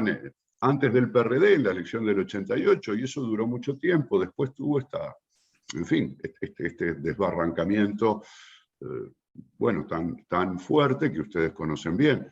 Pero bueno, el PAC en Costa Rica. Bueno, el Frente Amplio en Uruguay sería el caso, pues su origen obviamente es anterior, pero bueno, es algo que le da oxígeno al sistema de partidos. Entonces, la renovación en este sentido es algo que puede, el surgimiento de nuevos partidos que logren entusiasmar a una parte del electorado y eventualmente ganar elecciones y gobernar, es una forma de revitalizar a los sistemas políticos.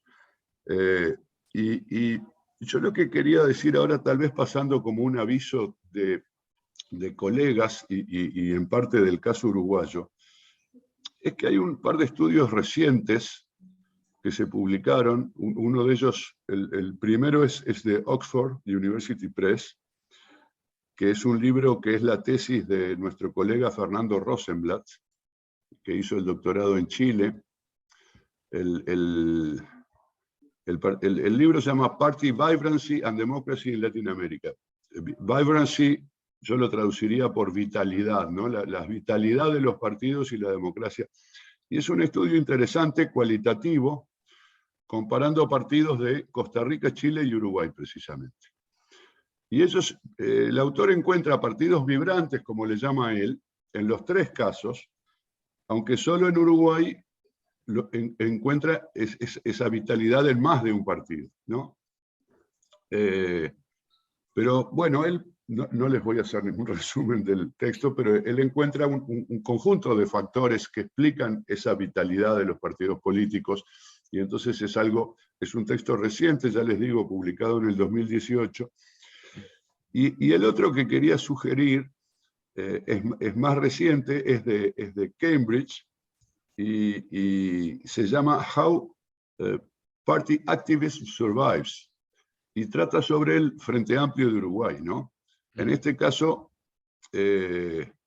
Fernando hace este trabajo junto a dos colegas que trabajan aquí en Uruguay, Rafael Piñeiro y Verónica Pérez, y esto es una cosa todavía más específica y más detallada de cómo un partido que logra, fíjense que el Frente Amplio se fundó en 1971, gobernó durante 15 años, perdió la última elección, pero recibió el 40% de los votos, o sea, es un partido grande, y es un partido que tiene una red se le llaman aquí comité de base, el Frente Amplio les llama comité de base, que son, bueno, nucleamientos barriales o en pequeñas ciudades de militantes que tienen, bueno, el Frente Amplio tiene unos cuantos cientos de estos comités que están activos de manera permanente, no los que se abren durante la campaña electoral, porque ahí, bueno, todos los partidos abren sus locales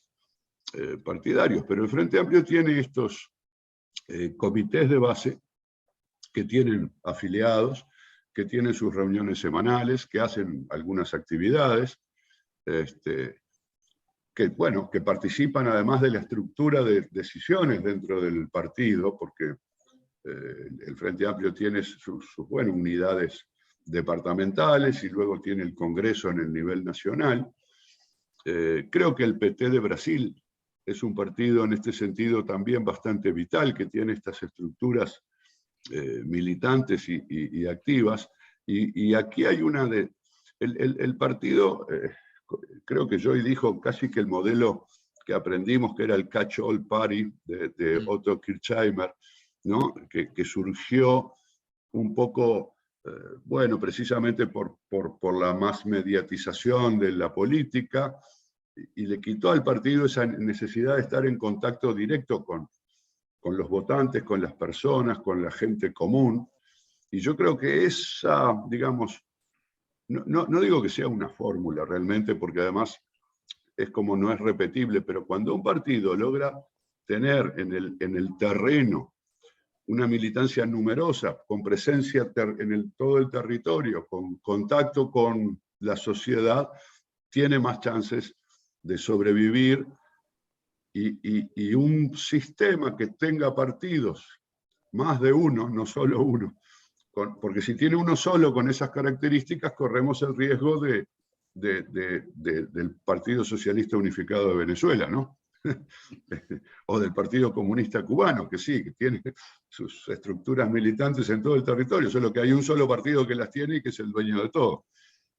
Con más de uno, bueno, un sistema con ese tipo de partidos tiene más chances de ser relativamente estable en el tiempo y por lo tanto de responder mejor a una de sus tareas principales, que es representar los intereses de la ciudadanía y llevar a cabo políticas públicas acordes con esas preferencias.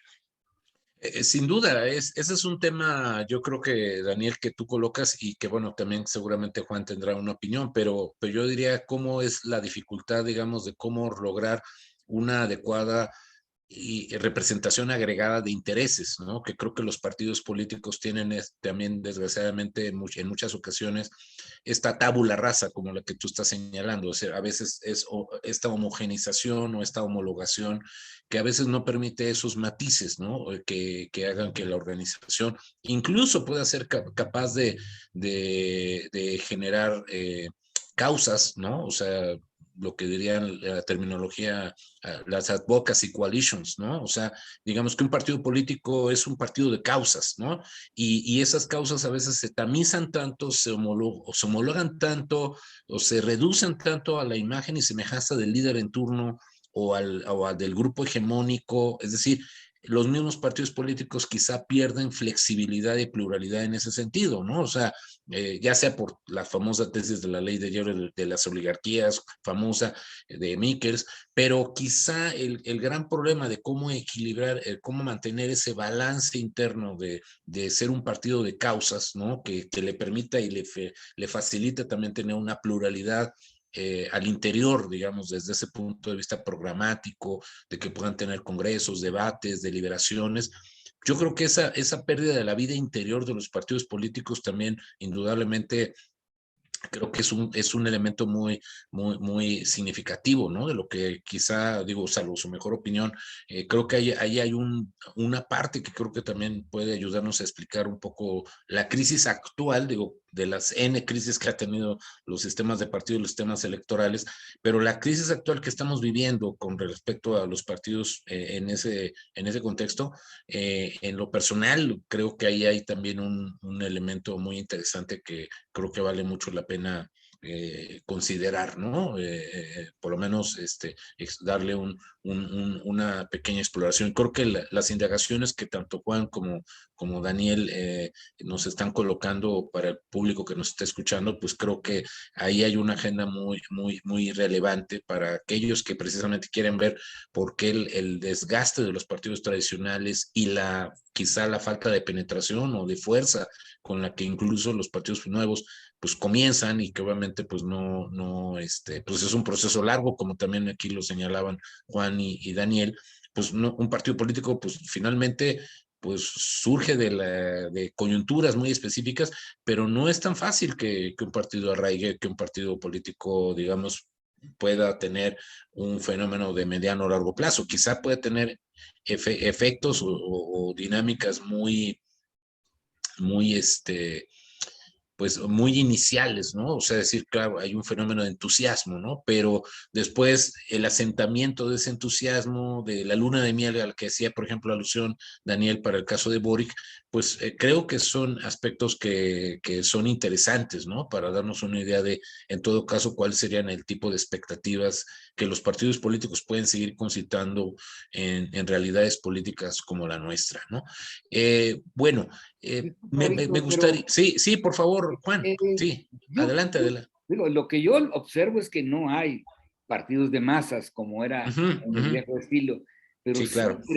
sí creo que en la configuración que hoy tenemos, al menos en México, es que sí son partidos de cuadros. O sea, Morena tiene muchos cuadros, pero los tiene el PRI, los tiene el PAN, y están presentes en la vida política.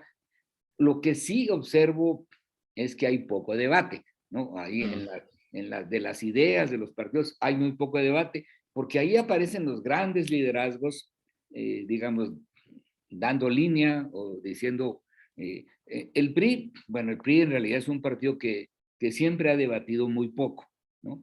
El PAN sí tenía una costumbre de debatir, ¿no? Pero un poco se ha apagado, ¿no? Y bueno, en Morena el debate es en ciertos espacios nada más, ¿no? Los cuadros en general, pues son seguidores de la figura del presidente, ¿no? O sea, y le creen y están convencidos, ¿no?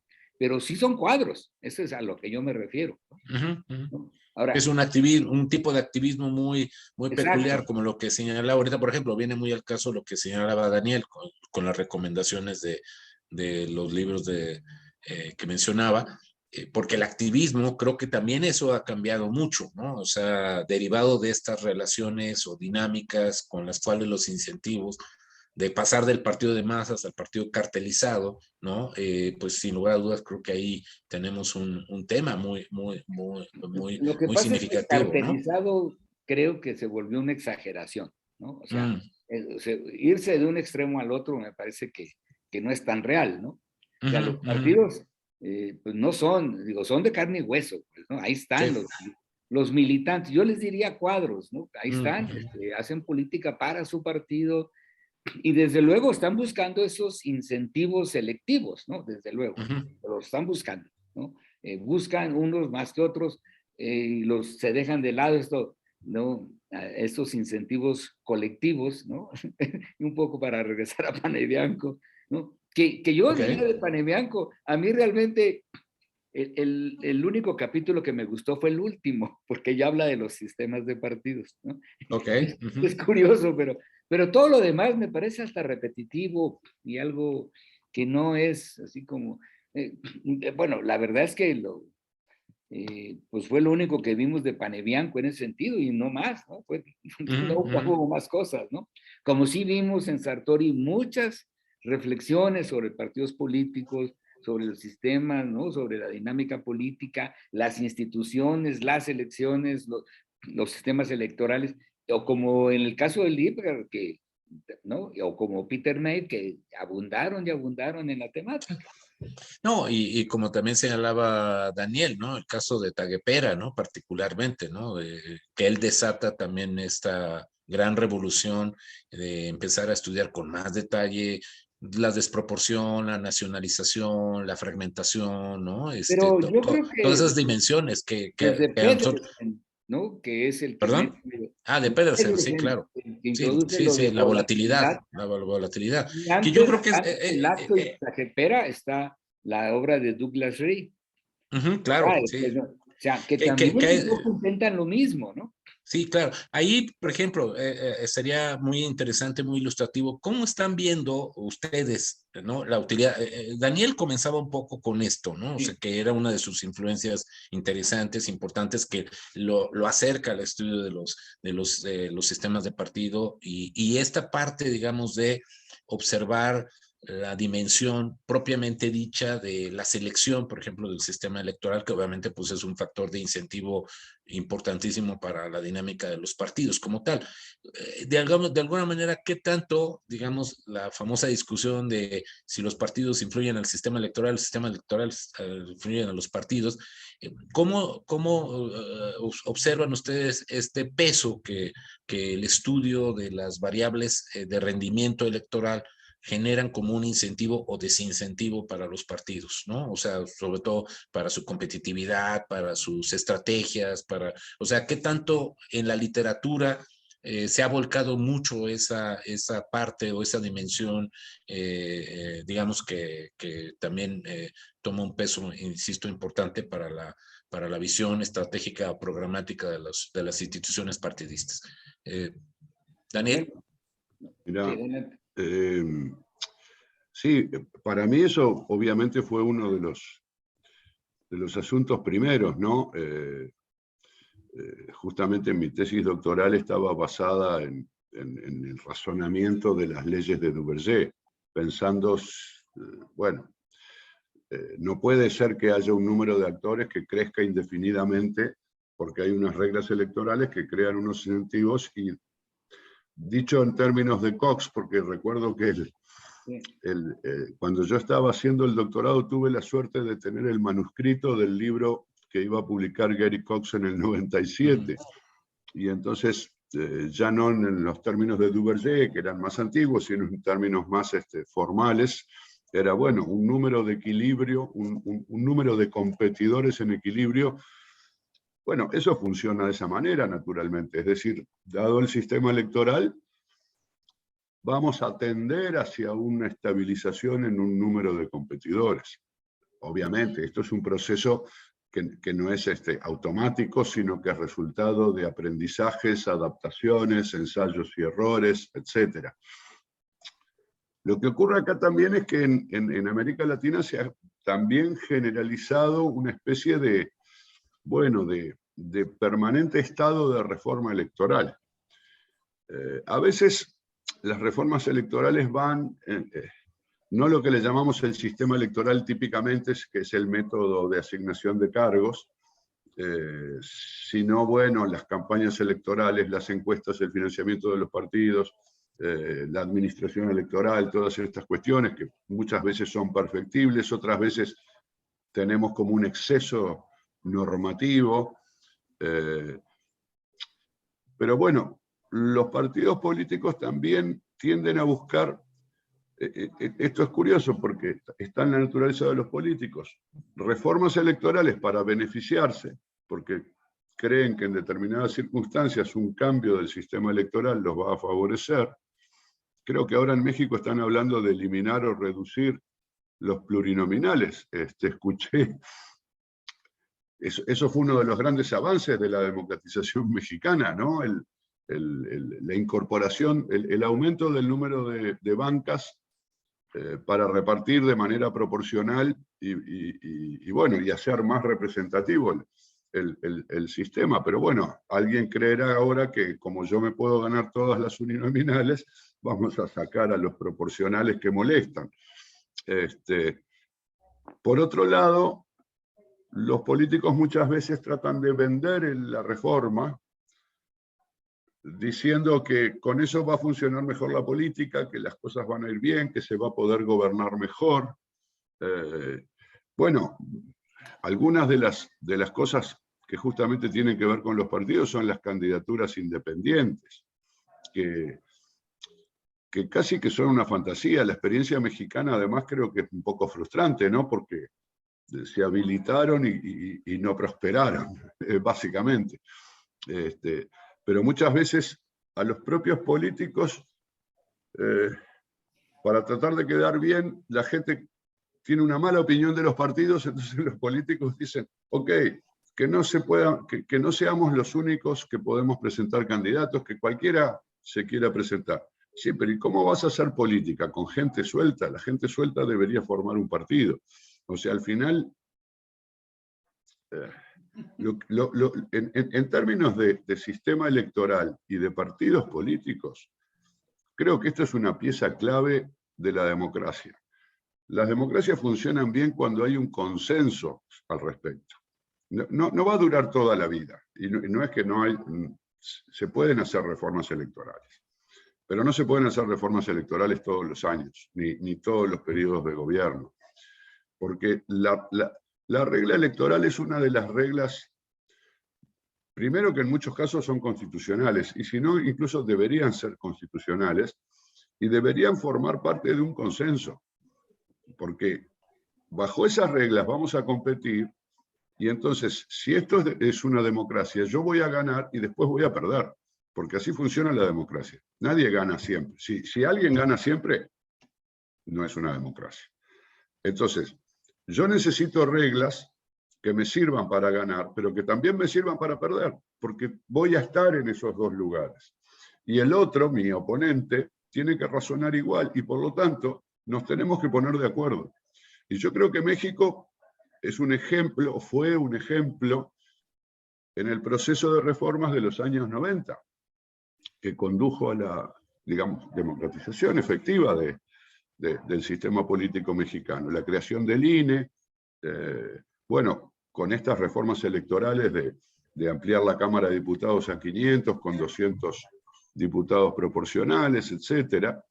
Bueno, ¿qué se pretendió hacer? Bueno, hagamos un sistema confiable, que cuando contemos los votos nadie diga que los inventamos, y que además el sistema le dé lugar a todos, que sea inclusivo, que el ganador gane y pueda gobernar, pero que el perdedor no se quede afuera de todo, que tenga la representación que le corresponde.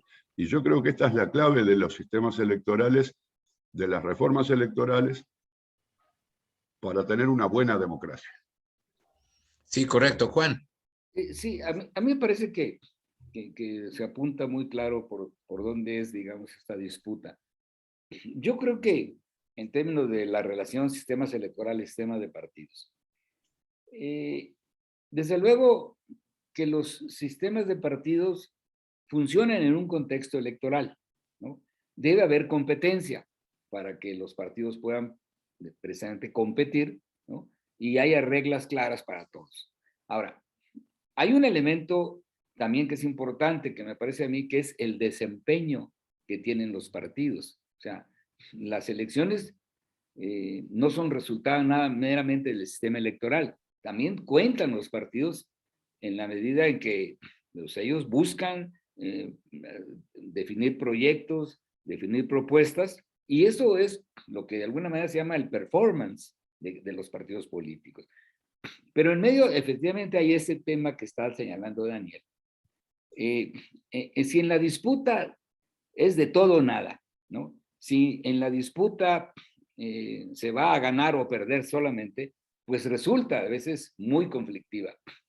En el caso mexicano es, digamos, híbrido, porque en términos de las posiciones de gobierno, el que gana se lleva todo, ¿no? Y el que pierde se queda sin nada, ¿no? O sea, eso es, se queda fuera, pues, ¿no? Mientras en el poder legislativo, pues hay, ¿no? La apuesta no es tan fuerte, pues, ¿no? No es todo o nada, es precisamente esa posibilidad de la representación proporcional o ganar en unos distritos y perder en otros, ¿no? Pero esto permite, ¿sí?, que haya, digamos, este equilibrio entre gobernanza, por un lado, y representación, por el otro, ¿no? Que eso es un poco lo importante. Estas ideas, no, miren, esto de que quieran desaparecer las plurinominales, no es el primer presidente que se le ocurre, ¿eh? Esto cada rato aparece en esa idea de buscar, ¿no? Desaparecer las plurinominales cuando se sienten muy fuertes. En realidad, lo que hemos logrado, ¿no?, a pesar de esa cláusula de la posibilidad de un 8% de sobrerepresentación que tenemos, ¿no?, es más o menos un buen equilibrio, ¿no? A veces no se llega al 8%, a veces menos, ¿no?, dependiendo cómo se combinen los partidos políticos. Pero yo creo, ¿no?, que antes, por ejemplo, de la reforma del 96 que implicó este 8%, ¿no?, el PRI llegaba a 300 porque siempre podía llegar a 300, o sea, a tener el 60%, así tuviera el 50% de la votación, por la manera en que estaba configurado el sistema electoral, ¿no? Entonces, sí, los sistemas electorales, desde luego, influyen, yo creo que a veces influyen mucho más en el elector, ¿no? Cuando hay dos candidatos, pues votar por un tercero no conviene. Pero los sistemas de partidos yo creo que también, ¿no?, que finalmente los sistemas de partidos, finalmente son los partidos los que cambian los sistemas electorales, ¿no? ¿No? Es un poco darle la vuelta. Pero yo sí creo, y como bien recordaba Daniel, a Cox, ¿no?, creo que él tiene muy clara esta cuestión, ¿no? Él define muy claramente, son importantes las dos cosas, y una sin la otra no pueden funcionar. Entonces, bueno, me parece Correcto. que por Sí. ahí va, ¿no? Muy bien, muy bien. Bueno, pues estamos cerrando y desde luego no quisiera que esta rica y vasta conversación que hemos tenido a lo largo de el tiempo que nos fue asignado, no quisiera dejar, digamos, de que pudiéramos generar un pequeño mensaje de invitación, ¿no? En los pocos minutos que tenemos todavía, para dar oportunidad a la salida y la entrada del siguiente panel. Pero no quisiera que dejáramos de tener un pequeño mensaje, ahora sí que de invitación o de motivación para todos aquellos y aquellas personas que estuvieran interesadas en estudiar este intenso campo, como lo han visto, tan amplio en temas, en inquietudes. Y aquí apenas dimos una probadita en este lapso de tiempo. Quizá escucharles tanto a Daniel como a Juan, pues una reflexión de por qué es importante estudiar, o sea, para las vocaciones jóvenes, para los futuros politólogos y politólogas que están en este desarrollo, por qué dentro de la ciencia política resulta interesante e importante, y dónde buscar esta oportunidad para estudiar más allá incluso de la propia formación universitaria, dónde, cómo, digamos, buscar estos espacios donde uno pueda desarrollar esta investigación y estos intereses de estudio, para que eso pueda también ser un punto de motivación para quienes nos están viendo y escuchando. ¿Quién quiere? Para ir cerrando. Yo, un poco, muy de manera sintética, me gustaría señalar que para que aquellos jóvenes que se adentran en el estudio de la política en general, o de los partidos y las elecciones en particular, deben contar con una buena formación teórico-metodológica, ¿no? Eso es para mí fundamental. Sin embargo, yo creo que algo muy importante es la problematización y las hipótesis, que son las que permiten avanzar en la investigación. Sin duda, la información, los datos, las hipótesis, perdón, los datos, los artículos, las entrevistas, las opiniones, pues son importantes, pero para mí carecen de sentido si no las abordamos a partir de ciertas ideas, de conceptos, de perspectivas y de enfoques de investigación. Si los datos, la información por sí sola no dice nada, ¿no? Yo creo que no sirve de mucho, por lo que es necesario desarrollar ideas para contener a los datos. Los métodos cualitativos, cuantitativos o comparativos, pues para recoger información son herramientas, creo yo, fundamentales de la ciencia política actual, ¿no? No obstante, creo que es necesario contar con teorías, insisto, con ideas, problemas, para darles realmente potencialidad y significado a cualquier investigación. O sea, ¿qué quiero decir con esto? Bueno, que para una investigación, ¿no? Para desarrollar una investigación, los datos son importantes, pero los datos sin teorías realmente no tienen mucho valor, ¿no? O sea, nosotros podemos ver los resultados de las elecciones, podemos observar, pero si no tenemos una idea, ¿no? Una problematización, alguna hipótesis atrás, no tiene mucho sentido. Entonces, yo creo que si se combinan las dos cosas, ¿no? Esto tiene una enorme potencialidad. ¿Y qué es lo que deben hacer los jóvenes, ¿no? Estar pensando que la información, ¿no? Debe estar, digamos, capturada, ¿no? En un contexto que es un contexto de ideas y de teorías, ¿no? Eso sería como mis recomendaciones para fortalecer, correcto, ¿no? La formación de nuevos investigadores. Muy bien, querido Juan. Daniel, tus palabras finales de mensaje. Totalmente de acuerdo. Quiero reforzar la idea. Formación teórica y formación metodológica. Dentro de esto último, solo porque yo sé que muchas veces nuestro público, nuestros estudiantes no tienen mucho aprecio por la matemática, diría, aunque no les guste, estudien, no la tienen que usar, la tienen que entender, porque, por ejemplo, van a tener que leer literatura donde les van a aparecer fórmulas matemáticas, donde van a aparecer regresiones estadísticas, y si ustedes creen que eso está mal, tienen que entenderlo para poder explicar qué es lo que está mal. Entonces, en ese sentido hay que hacer un gran esfuerzo. Y lo otro que yo diría es que para estudiar la política, los partidos y las elecciones, el que lo estudia debería hacer el esfuerzo de ponerse en la cabeza del político. Imaginarse a sí mismo como político. No tomando partido, es decir, no a favor de este partido o del otro, sino no poniéndose afuera, porque muchas veces eso nos lleva a estar en contra del político, sino decir, a ver, acá hay un sujeto, una persona, que por alguna razón quiere obtener un cargo y quiere ganarlo a través de unas elecciones. Entonces, cuando vayamos a tratar de explicar algo, por qué pasó algo, tratemos de explicarlo desde, o comenzar a explicarlo, desde las motivaciones de esa persona y desde las cosas que, para tratar de lograr ese objetivo, fue haciendo. Esa persona obviamente no va a hacer las cosas sola y entonces esa persona entra en interacción con otras personas y allí tenemos la lógica de los procesos políticos. Y en este sentido, creo que los enfoques de elección racional son muy útiles, no porque estén bien, porque no se trata de usar ese enfoque, digamos, no se trata de que este sea el enfoque final, sino que es el que nos permite entender los microcomponentes de los procesos políticos, porque la política está hecha por personas, ¿sí?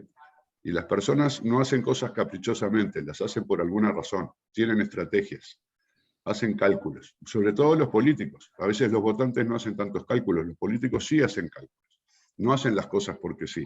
Entonces, creo que la mejor forma de entender cómo funciona algo es ponerse en la cabeza del político y decir, a ver, ¿por qué este tipo habrá hecho esto? A ver, si yo fuera él, hubiera hecho eso, ¿por qué lo hubiera hecho? Correcto. Pues hemos llegado al final de esta muy rica y amplia discusión, ¿no? Este conversatorio que hemos tenido la oportunidad de desarrollar dentro de la jornada de ciencia política organizada por la coordinación de la disciplina en la UAM Iztapalapa.